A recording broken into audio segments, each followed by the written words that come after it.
महराज साहब का लहजा, उनकी ज़बान की वजह से ऐसा नहीं लगता कि वो एमएलए का काम कर पाएंगे।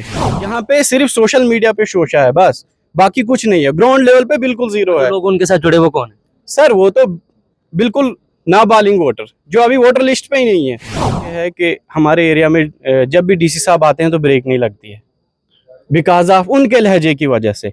जो डेमोक्रेटिक प्रोग्रेसिव आजाद पार्टी में लगातार ज्वाइनिंग जारी है। मैंने कुछ दिन पहले भी आपको कहा था कि डीपीएपी में सब उल्टा होता है, और उल्टा इसलिए कहता हूं कि दिन को कम रात को ज्यादा ज्वाइनिंग होती है। इस वक्त मैं डोडा हेडक्वार्टर पर मौजूद हूं। मेरे साथ डिस्ट्रिक्ट प्रेसिडेंट डेमोक्रेटिक प्रोग्रेसिव आजाद पार्टी के डिस्ट्रिक्ट आसिफ गत्तू साहब इससे मेरे साथ मौजूद है। आसिफ साहब, जहां एक तरफ से पॉलिटिकल पार्टी जो है वो दिन को इलाकों में जाती है, दिन को ज्वाइनिंग होती है, लेकिन यहाँ उल्टा हो रहा है, रात को ज्वाइनिंग हो रही है। नौजवान, बुजुर्ग, सब लोग जो है वो इस वक्त डीपीएपी का हाथ जो है वो थाम रहे हैं।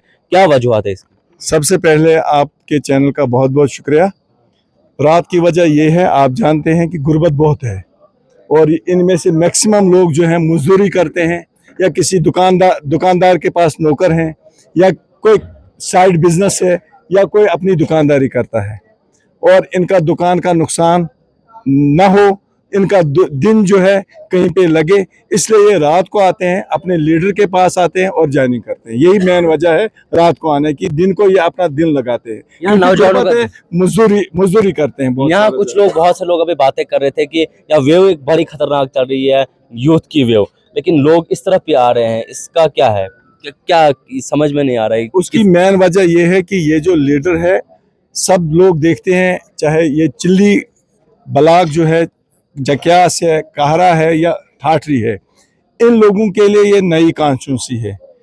इन लोगों ने अपने लीडर को, कौन एमएलए बनेगा कल, उसके पास आना है, उसके पास ज्वाइनिंग डालनी है, अपना एड्रेस देना है उसको कि मैं कहाँ से आया हूँ, किस गांव से आया हूँ, ताकि कल मेरी भी कोई पहचान हो। ये अपने आप की एक इस वक्त इंट्रोडक्शन दे रहे हैं, इंट्रोडक्शन के साथ साथ ज्वाइनिंग कर रहे हैं, ताकि हम लोग इनका ख्याल रखें, कल को हम लोग इनका पहचाने। क्योंकि ये नया एक रिश्ता है इनके साथ। पहले ये कॉन्स्टिट्यूंसी भद्रवा के साथ थी, और इसमें से कुछ लोग इंद्रवाल के साथ थे। नहीं, ये कॉन्स्टिट्यूंसी जो बनी है इसमें कुछ इंद्रवाल में भी है और कुछ भद्रवा भी था।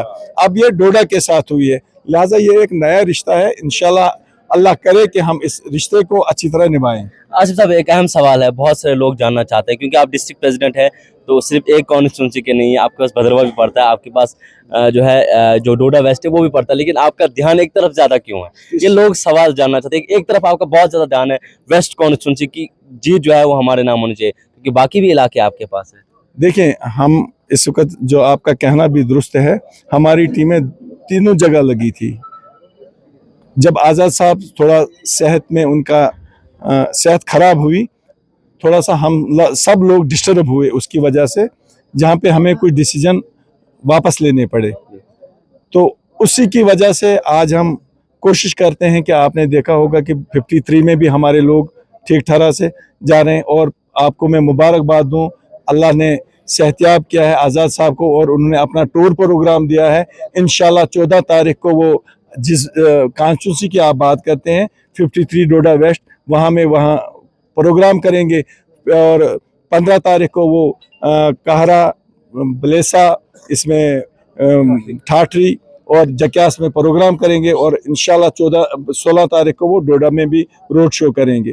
तो यही सबसे बड़ी कैंपेन है। इंशाल्लाह हम चाहते हैं कि आज़ाद साहब सेहत याब हों, जल्दी सेहतयाब हों, और लोग चाहते हैं, लोग उनको देखना चाहते हैं, लोग उनके मुंह से सुनना चाहते हैं, और उम्मीद है कि इंशाल्लाह वो सेहतयाब रहेंगे, और आप लोगों को जो भी गिले शिकवे हैं वो आप उनके साथ कर सकते हैं। चलिए, डीपीएपी के डिस्ट्रिक्ट प्रेसिडेंट आसिफ साहब इससे मेरे साथ मौजूद था। वो नौजवान, मुझे एक चीज, ये पहले मैं इन लोगों का खैर मकदम करता हूँ अपनी पार्टी की तरफ से, आज़ाद साहब की तरफ से, अपने अब्दुल मजीद मानी साहब की तरफ से, चूँकि ये सारी यूथ है, ये कारवां जो है इन्होंने ही चलाना है, और हम दिल की इतनी गहराइयों से इनका शुक्रिया करते हैं कि ये वापस आ गए।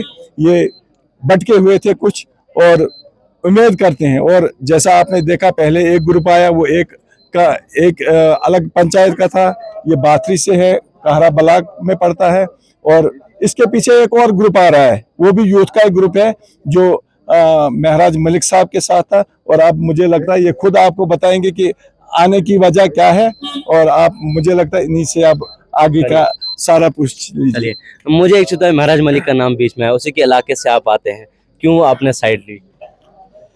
परवेज साहब, सबसे पहले मैं आपका शुक्रगुजार हूँ। महराज मलिक का आपने नाम लिया तो जो भी ये ग्रुप है जवानों का जो पंचायत बाथरी से आया हुआ है, कंटिन्यू डीडीसी इलेक्शन से ये महराज साहब के बिल्कुल साथ में थे, मगर महराज साहब का लहजा, उनकी ज़बान की वजह से ऐसा नहीं लगता कि वो एमएलए का काम कर पाएंगे। उसके लिए हमारे वानी साहब भी काफ़ी हैं। उनके लहजे से नहीं लगता कि वो एमएलए का काम कर पाएंगे। तो जो हमारे साथ यूथ जो आई है, ये यही चाहती है कि हम एक ऐसा लीडर चुने, हम अपना ऐसा लीडर चुने जो हमारे आगे जाके बात सुने। असेंबली तक अगर पहुंचते हैं हम, यार महराज मलिक आता है, आपने उनका पहले वाला जलवा देखा होगा, नहीं वो चीज क्या आपको लगता है कि महराज मलिक को साइडलाइन करना, वानी साहब को ज्वाइन करना, इसमें क्या है? परवेज साहब, जो पहले का जलवा था वो खत्म हो गया है। वो डीडीसी वो एक ब्लॉक का था, वो जलवा नहीं, ये एमएलए इलेक्शन है। यहाँ पे सिर्फ सोशल मीडिया पे शोशा है बस, बाकी कुछ नहीं है। ग्राउंड लेवल पे बिल्कुल जीरो है। लोग उनके साथ जुड़े वो कौन है? सर वो तो बिल्कुल नाबालिग वोटर, जो अभी वोटर लिस्ट पे ही नहीं है, वो बच्चे जुड़े हुए हैं उनके साथ। जो कंटिन्यू नाराबाजी करते हैं वो बच्चे हैं जो अभी वोटर लिस्ट पे नहीं है। अभी जो हमारे साथ आप देख रहे हो सब, ये सब वोटर लिस्ट पे है, ये सब बालिग है। जो नाबालिग कोई नहीं है? नाबालिग इनमें कोई नहीं है। वहां पे तो सब नाबालिग है जो शोर शराबा कर रहे हैं पूरे दिन रात। बाकी तो उनके साथ कोई मुअज्जिज तो हमने देखा नहीं अभी तक जुड़ा हुआ, जिसकी वजह से हमने अपनी यूथ को, अपने वार्ड के बच्चों को समझाया कि हमारा फ्यूचर इसी में है, हमारा फ्यूचर इसमें है कि गुलाम नबी आज़ाद साहब आने वाले चीफ मिनिस्टर बने इंशाल्लाह, तो यूथ का भी भला हो जाएगा इसमें। नहीं, आपको लगता है कि गुलाम नबी आजाद साहब चीफ मिनिस्टर बनेंगे? इंशाल्लाह, क्यों नहीं बनेंगे, जरूर बनेंगे। उनके पाए का इतना- लीडर तो 100 साल में एक बार पैदा होता है अपनी माँ पे। यहाँ अलायंस भी है? अलायंस तो है, अब देखते हैं। अभी 10 एमएलए मैंडेट तो जम्मू से भी दिया है आज़ाद साहब ने लिस्ट। अब मुझे एक चीज़ है, महराज साहब की आप बात करते हैं तो उनका क्या स्टेटस रहा है?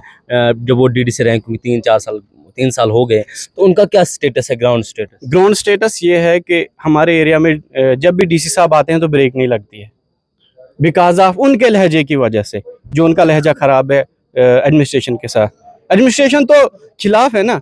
अगर वैसे को हम एमएलए बनाएं भी हम, तो आगे का फ्यूचर, फिर हमारे बच्चों का क्या फ्यूचर होगा उसमें। तो यह बहुत बड़ा इल्जाम लगा रहे हैं कि डीसी ब्रेक नहीं लगाता है। नहीं लगाते हैं। हमें तो ऐसा ही लगता है कि डीसी साहब नहीं रुकते वहां पे, क्योंकि शोर शराबा उठता है ना, फालतू का शोर शराबा उठता है। तो क्या वानी साहब के साथ क्या उम्मीद है जुड़ी आपकी, क्या आपने वानी साहब को जाना? वानी साहब के साथ उम्मीदें तो नहीं जुड़ी, उन्होंने ग्राउंड लेवल पे पहले से ही बहुत काम किया हुआ क्योंकि है। आपके लिए नए हैं, क्योंकि एक अलग कॉन्स्टिट्यूंसी से, तो आप इंदरवाल से होकर आए हैं। मगर हम तो पहले से ही जानते हैं, हमारे बाप दादा अजदाद हमें बोलते हैं वानी साहब ने क्या काम किया है। पीछे तो हाथ आजाद साहब का है ना, जो आजाद साहब ने किया है हम उसको नजर रखते मतलब हैं। आजाद साहब के लिए आप हमारे वहाँ नहीं, आजाद साहब का तो हम तारीफ करें, हमारे पास शब्द ही नहीं उनकी तारीफ करने के लिए। हमारी तहसील ठाठरी में थी, तहसीलदार से काम लेने के लिए हमें 1-1 महीना तोड़ना पड़ता था, और अब हमें तहसील कहरा में है, बैंक कहरा में है। हमारे वहाँ हाई स्कूल है, प्राइमरी स्कूल बने, 6-6 किलोमीटर पे 1-1 पुल था, अब तो हमें 2 किलोमीटर पे पुल है। गांव में रोड है, फैसिलिटी है, एवरीथिंग, सब कुछ है अब, जो पहले नहीं था। हमें वो याद करना है। किश्तवाड़ में डिस्ट्रिक्ट बना वो आज़ाद साहब की देन है, ये सब देन आज़ाद साहब की है। चलिए, ये आप देख सकते हैं मेरे साथ ये नौजवान है जो आज डेमोक्रेटिक प्रोग्रेसिव आज़ाद पार्टी में ज्वाइन हुआ। हालांकि जिस तरह से उन्होंने कहा कि जब से वो डीडीसी बने हैं तब से हम उनके साथ जुड़े हुए हैं, लेकिन लहजा जो है वो खराब है, जिस वजह से उनका साथ जो है वो छोड़ना पड़ा। और दूसरी बात इन्होंने ये की कि जब भी डीसी साहब हमारे इलाके में आते हैं तो ब्रेक डीसी साहब की नहीं लगती है। तो इसकी मेन वजह जो इन्होंने बताई कि लहजा जो है वो खराब है। लेकिन फिलहाल वानी साहब के साथ किस तरह की उम्मीदें जुड़ी हुई है, क्योंकि डायरेक्टली कह रहे हैं कि हम आज़ाद साहब की वजह से, आज़ाद साहब का हाथ पीछे है, इसलिए हम वानी साहब के साथ जुड़े हुए हैं। लेकिन अब फैसला जो है वो 8 तारीख को होगा। 8 तारीख किसकी जीत होती है, किसकी हार होती है, क्या जो ये कह रहे हैं कि नाबालिग बच्चे उनके साथ जुड़े हुए हैं, तो क्या हकीकत है, 8 तारीख को पता चलेगा।